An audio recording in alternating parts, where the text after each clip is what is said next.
Hello, my loves, and welcome back. I'm your virtual girlfriend, and this is the Surrogate Season 1, Episode 3, a slow-burn sapphic love story about survival, complicated choices, and the kind of feelings you're not supposed to have. If you're new here, you'll want to start from Episode 1, so that everything makes sense emotionally. This is told in order, and every chapter builds on the last. Now, where did we stop? For 3 days, the apartment was a tomb. The silence was a physical entity, a thick, suffocating blanket I couldn't escape. I barely ate. Sleep was a series of short, panicked jolts back to consciousness. My phone was a tormentor, lying dark and silent on the coffee table. My text message, the pathetic, rambling apology I had sent in a fit of pure desperation, sat there, a single blue bubble of shame, delivered, but not read. On the evening of the third day, I was lying on the sofa, staring at the ceiling, when I heard it.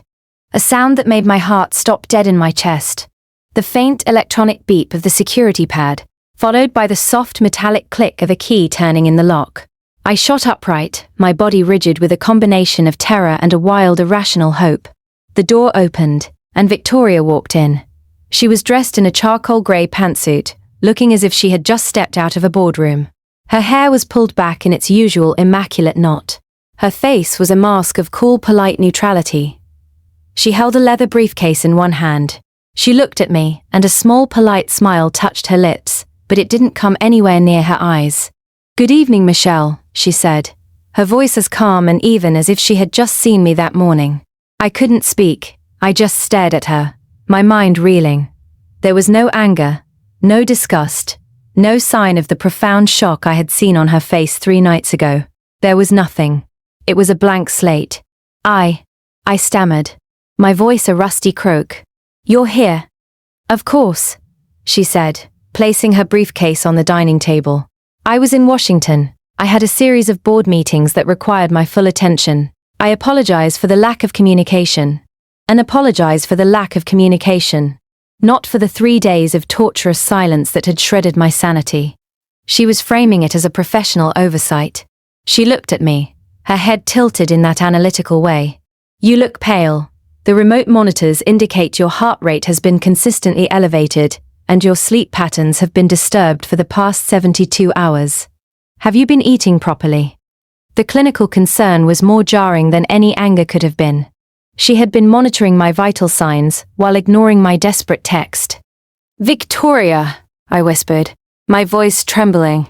I had to know. I had to face the music. About my text. About the other night. "I'm so sorry." She cut me off, her movements smooth as she walked to the kitchen. "The nutritionist is concerned about your protein intake," she said, her back to me as she opened the refrigerator. "I had my driver pick up some salmon. A light, healthy dinner should help regulate your system." The deflection was so expert, so complete, it left me breathless. She was refusing to acknowledge it. She was treating the kiss like a bad piece of data, an anomaly to be ignored and corrected with proper system inputs, like protein and sleep. The humiliation was a fresh wave, hot and sharp. We ate dinner in a tense, unbearable silence. I couldn't taste the food. Every bite felt like swallowing sand. After dinner, she didn't leave. She worked on her laptop at the dining table, while I pretended to read on the sofa. Finally, she closed her laptop. "It's time for bed," she announced. My stomach plummeted. This was it. She was going to give me a lecture on professionalism,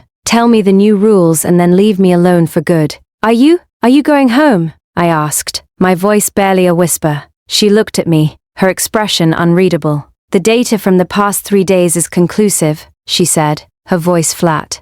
"My absence has a significant and negative impact on your stress levels, which, in turn, is detrimental to the fetal environment.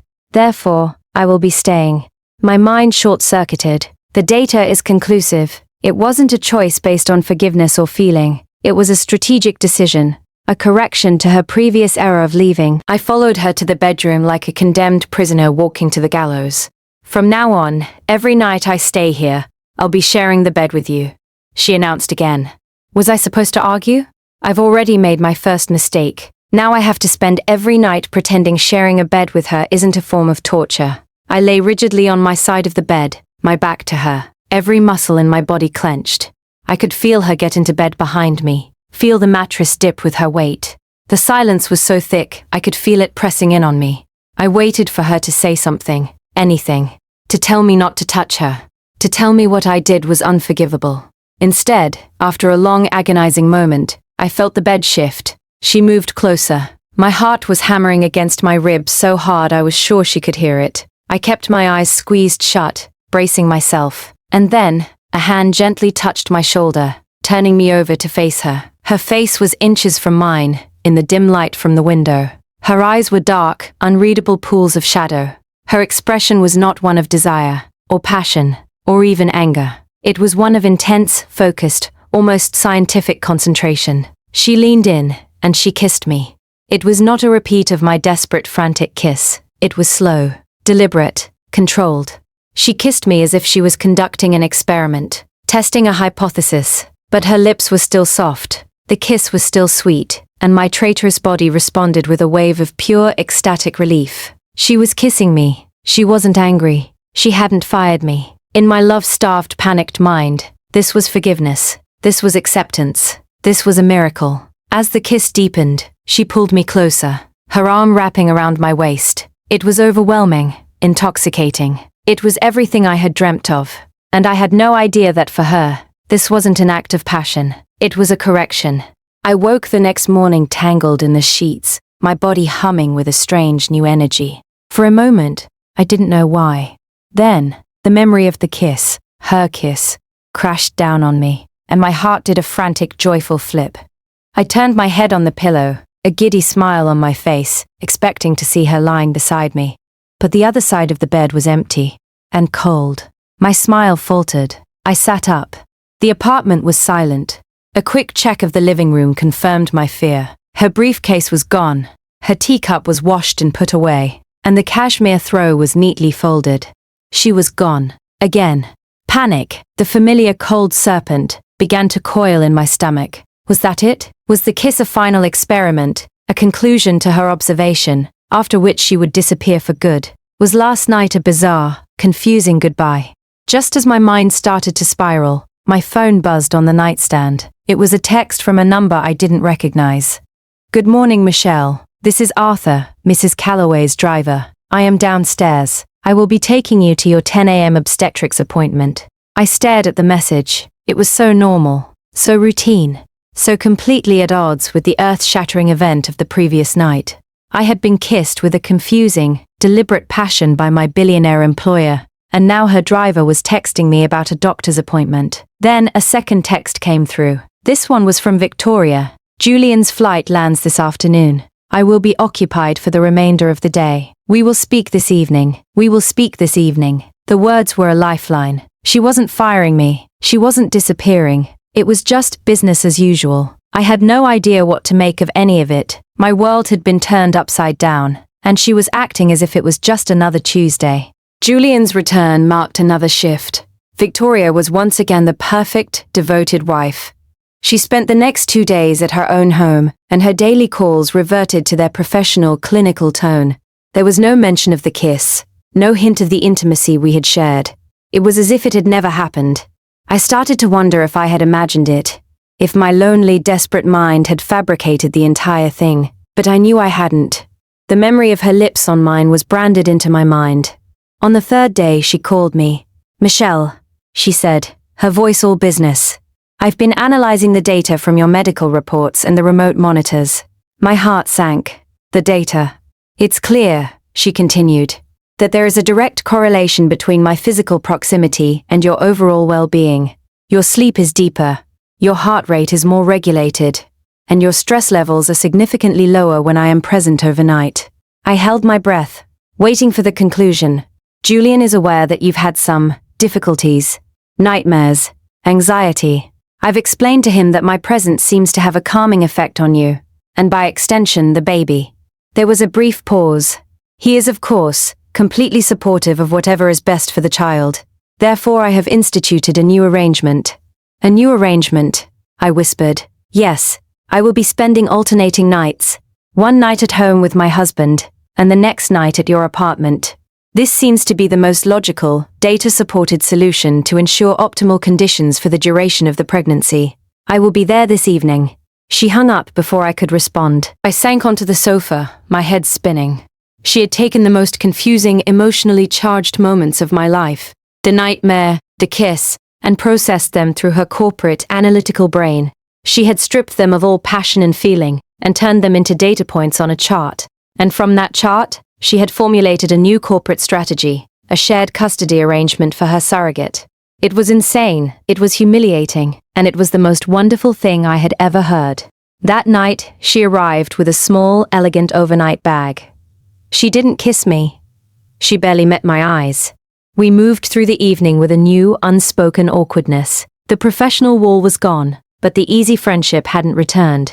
We were in a new, undefined territory, and neither of us knew the rules.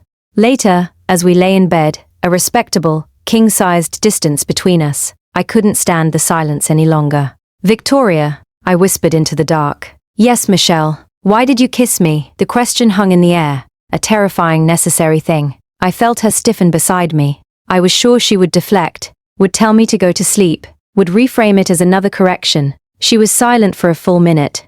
I could hear the sound of her breathing, slow and steady. "That," she finally said, her voice low and thoughtful, "is a data point I am still analyzing." It wasn't the answer I wanted. It wasn't a confession of hidden feelings or a declaration of love. It was the most Victoria Sterling answer possible. But it also wasn't a denial. She didn't say it was a mistake. She said she was analyzing it. And for my foolish, hopeful heart, that was enough. I turned over to face her. "Well," I said softly, a small, brave smile on my face. "Let me know if you need any more data." I saw her lips twitch in the darkness. It was the ghost of a smile. "I will keep that in mind, Michelle." She didn't move closer. She didn't touch me. But as I lay there, separated by a hand's breadth of expensive bed linen, I felt a flicker of something I hadn't felt in a long time. It wasn't the giddy rush of my one-sided crush. It was something quieter, more solid. It was hope. Maybe, just maybe, this wasn't just a project to her anymore. The morning after my brave, foolish more data comment, I woke up with a feeling of nervous dread. I had thrown down a gauntlet, a flirtatious challenge, and I had no idea how Victoria would respond. I turned over, my heart pounding, but the other side of the bed was empty. She was in the kitchen, already dressed in immaculate work clothes, making a smoothie. She didn't look at me as I walked in. "Good morning," she said, her voice as crisp and efficient as the whir of the blender. "I've prepared a protein-rich smoothie with banana for potassium.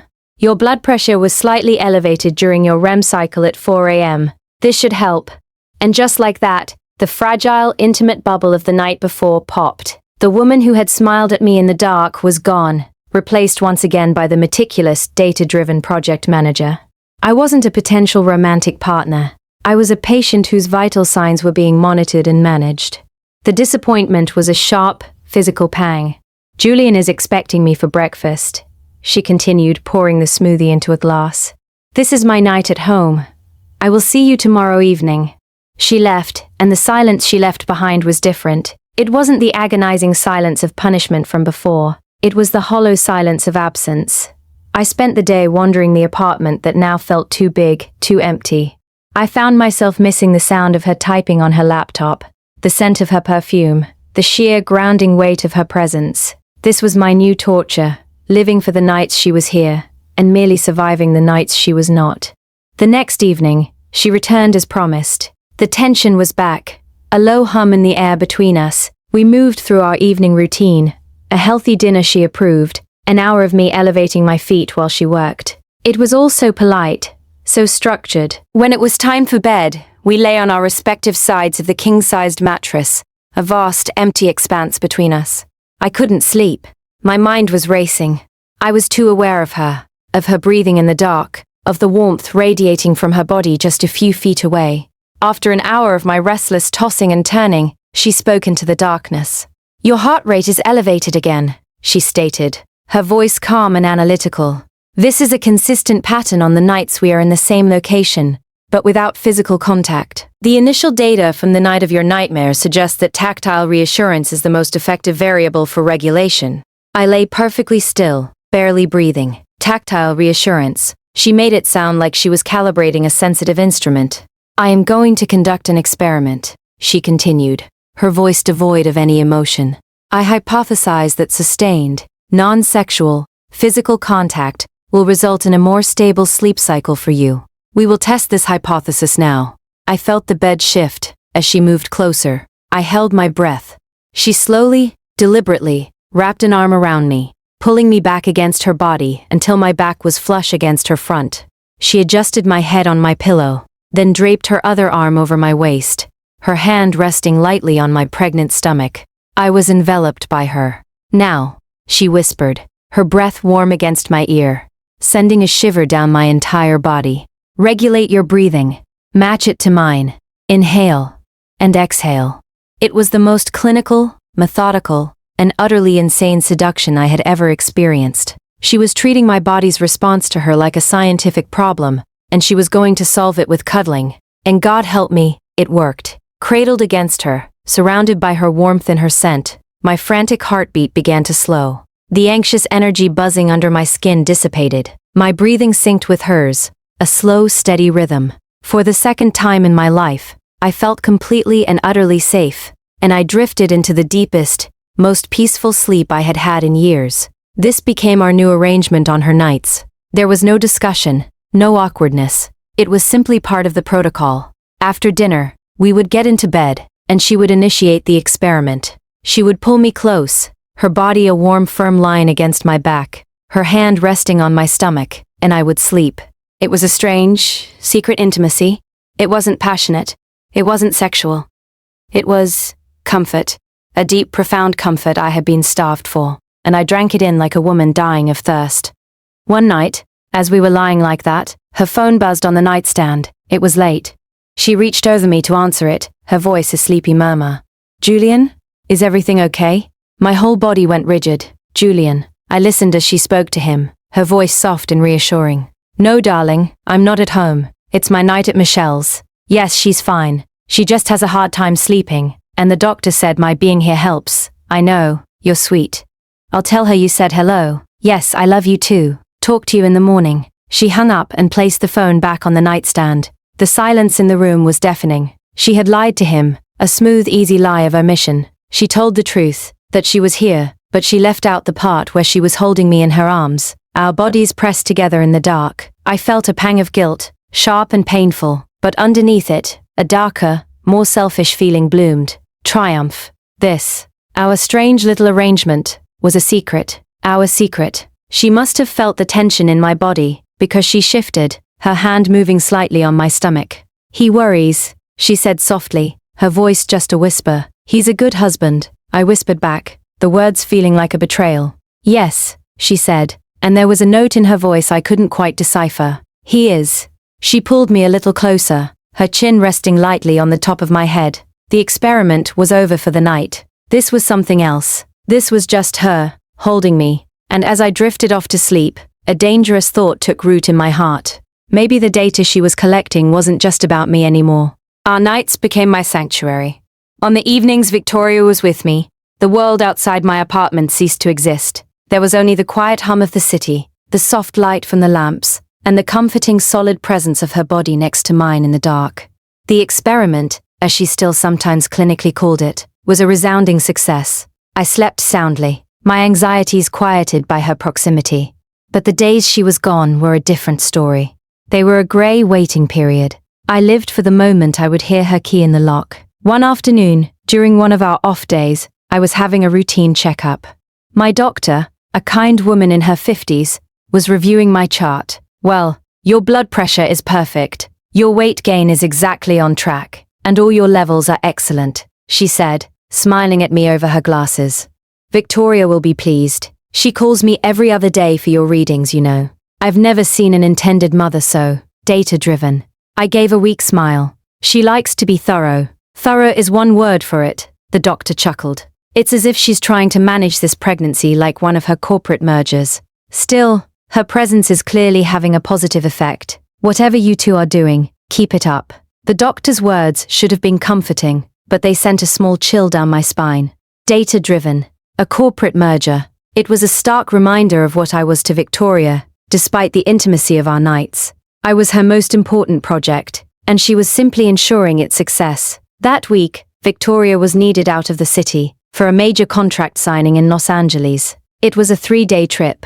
The flight would be an unnecessary risk for you at this stage, she explained, her voice all business as she packed her briefcase in my living room. And I can't reschedule. This deal has been in the works for a year. My heart sank. 3 days, 3 nights without her. It felt like an eternity.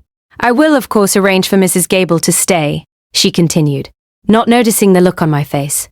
And I'll call you every evening. If you have any trouble sleeping, we can stay on the phone. It was a logical, practical solution. A remote intervention. But it wasn't the same. The first night she was gone was awful. I lay in the massive bed, the empty space beside me feeling like a gaping wound. Mrs. Gable was in the guest room down the hall, but I had never felt more alone. As promised, Victoria called. "How are you feeling?" she asked, her voice slightly tinny through the phone. I could hear the faint sound of clinking glasses and conversation in the background. "I'm fine," I lied. "How were your meetings?" "Long," she sighed. "And now I'm at a mandatory networking dinner. It's excruciating." There was a pause and her voice dropped a little. "Actually, something rather amusing happened. One of the board members, a woman named Eleanor, spent the entire dinner flirting with me. She ended the conversation by slipping me her hotel key and telling me she was open to a merger of a more personal nature. I froze, my hand clutching the phone. A hot, ugly spike of jealousy shot through me. It was so intense it took my breath away. "What did you do?" I asked, trying to keep my voice light. Victoria laughed, a low, throaty sound that made my stomach flutter. I gave the key back to her and told her that while I admired her audacity, my portfolio was fully diversified at the moment. I think I may have broken her heart. We talked for a little while longer, and then she had to go. I lay in the dark, my mind replaying the conversation. It was just a story, a funny anecdote about a boring business trip, but the image of this other woman, this powerful, audacious Eleanor, being bold enough to make a move on Victoria, ignited a feeling I hadn't felt since Nadia, a possessive, territorial jealousy. It was a disgusting feeling, and I hated myself for it. I had no right. The second night was even worse. Victoria called again, this time from her hotel room. She sounded tired. "I think I'm becoming a magnet for this sort of thing," she said with an exasperated sigh. "What do you mean?" "Well, after I left the dinner last night, I went to the hotel bar to unwind for a bit, and another woman, a pilot from the look of her, sent a drink over to my table, an incredibly expensive scotch. I sent it back, of course, but it's strange. This has never happened to me before. For my entire life, it's always been men. Now suddenly, it's as if I've become visible in a way I wasn't before." She was perplexed, but I wasn't. I knew exactly why it was happening. In the last few months, something in Victoria had shifted. The hard, corporate shell had softened. The intimacy of the pregnancy, the confusing emotions of our arrangement, it had all conspired to make her more open, more vulnerable. It had made her glow. Of course other women were noticing. How could they not? "Maybe you should just stay in your room," I said, the words coming out sharper than I intended. There was a silence on the other end of the line. "Are you all right, Michelle?" she asked, her voice laced with a new concern. "I'm fine," I said quickly. "I'm just tired. I think I'm going to try to sleep." "Okay," she said, though she didn't sound convinced. "I'll be home tomorrow evening. I'll come straight to the apartment from the airport." The promise was a beacon of light in my dark, jealous mood. Tomorrow. I just had to get through until tomorrow. As I lay in bed, trying to force myself to sleep, a terrifying thought occurred to me. I had been so focused on Victoria being straight, on her being married to Julian, that I had never considered another possibility. I had never considered that the real threat wasn't a man. It was another woman. A woman who wasn't a paid employee. A woman who was Victoria's equal. A woman like Eleanor. And for the first time, I felt a fear that had nothing to do with Nadia, or with being fired, or with being alone. It was the fear of losing something I never even truly had. The next day was an exercise in pure agony. I watched the clock, each tick a hammer blow against my frayed nerves. I imagined Victoria on her flight, soaring through the sky, moving further away from Eleanor, the board member, and the nameless pilot, and closer to me. The thought was the only thing that kept the jealousy at bay. She had said she would come straight to the apartment. By 6 p.m., my anxiety was a living thing, pacing the floor with me. By 7 p.m., I had convinced myself she had changed her mind. Maybe she'd decided to go home to her empty mansion. Maybe she'd met another audacious woman at the airport. My mind, fueled by sleeplessness and insecurity, was my own worst enemy. At 7:15, I heard her key in the lock. Relief washed over me so powerfully, my knees went weak. I had to grip the back of the sofa to steady myself. She walked in, looking tired from her travels, but as immaculate as ever. She dropped her briefcase and her overnight bag by the door, kicked off her heels with a sigh, and gave me a small, weary smile. "Hello, darling," she said, her voice warm and familiar. My carefully constructed composure shattered. The relief, the jealousy, the bone-deep longing, it all came pouring out. I crossed the room in 3 strides and wrapped my arms around her, burying my face in the crook of her neck, inhaling her scent like a drowning woman taking her first breath of air. I felt her go rigid with surprise. "Michelle," she said, her voice muffled against my hair. "Are you all right? I missed you," I whispered, the words a raw, desperate confession against her skin. She stood frozen in my embrace for a moment. Then, slowly, tentatively, her arms came up and wrapped around me, her hand coming to rest on the small of my back. She held me. She didn't say anything. She just held me as the tension of the past 3 days drained out of my body. "I missed you too," she murmured so softly I almost thought I imagined it. We stood there in the entryway for a long time. Eventually she gently untangled herself from my embrace. "You're trembling," she said, her brow furrowed with concern. "Have you eaten?" I shook my head. "Right," she said, slipping back into project manager mode. "First things first. You need food. And I need a shower. I feel like I've been marinating in recycled airplane air for a week." While she showered, I ordered food, my hands still shaking slightly. The brief moment of intimacy, her soft confession, had sent my heart into overdrive. When she emerged from the bathroom, wrapped in one of the plush white robes the apartment came with, her hair damp and slicked back, her face free of makeup, she was so breathtakingly beautiful, it actually hurt to look at her. We ate dinner on the sofa, our old routine re-establishing itself. She told me more about the contract, the boring details, the legal wrangling. She didn't mention Eleanor or the pilot. It was as if she knew somehow that those stories were not for me tonight. As the evening wore on, the restlessness came back. Not panic, just that unsettled feeling pregnancy sometimes brings. The kind that makes you shift on the sofa and stare at the ceiling. Not sure what you need, only that you need something. I tried to hide it, but she noticed. She always noticed. "You're fidgeting," she observed, placing her empty plate on the coffee table. "Are you in discomfort?" I shook my head, unable to speak. I felt like if I opened my mouth, 1,000 inappropriate, desperate things would come tumbling out. She moved closer, her expression shifting from casual to concerned. She placed the back of her hand against my forehead. "You feel warm?" she said, her voice low. "Do you have a fever?"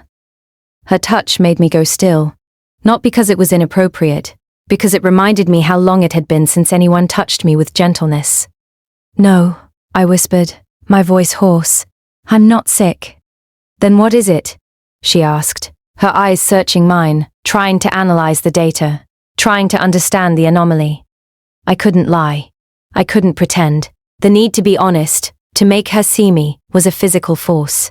"It's this," I said, my voice trembling with the weight of the confession. "It's being pregnant. It's this constant restlessness. Like my body and my emotions are turned up too high all the time, and I don't know what to do with it." I couldn't hold her eyes for long. I looked down, because looking at her too directly felt dangerous.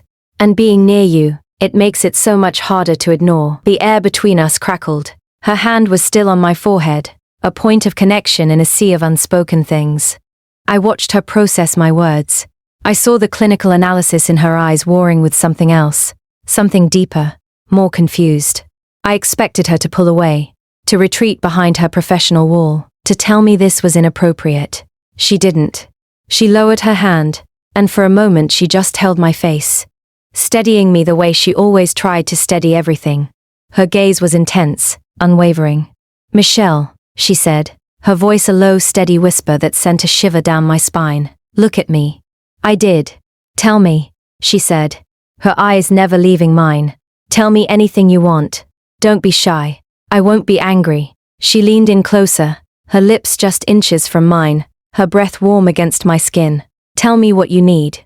I will do it for you, I promise. It was a blank check, an offer of absolute surrender. She was giving me all the power. I didn't know what I was asking for until she asked. My heart was pounding, a wild drum in the sudden charged silence of the room. She asked me what I wanted. She told me to tell her everything, and I did. To hear what Michelle asked for, and to hear if Victoria kept her promise. Continue the story on Patreon. The link, as always, is waiting for you in the description below. Thank you, my love, for staying so close to me through this entire season. If you felt the pain, the hope, the jealousy, and the longing right along with Michelle, I see you wondering, a little peep into the future? Did they end up together? Or didn't they? You really have to come find that out over on my Patreon. But because I love you more than is probably normal, I'm leaving a small gift for you there. Just a little something to say thank you. And I know what you might be thinking, but my love, believe me, from this part of the story, all the way to the end, it's just not something I can post here. If I did, you might not ever see my channel on YouTube again, and that would break my heart. So please don't be mad at me. I love you so much. I'm your virtual girlfriend, and before we end, I want to send a soft little whisper straight to one special heart.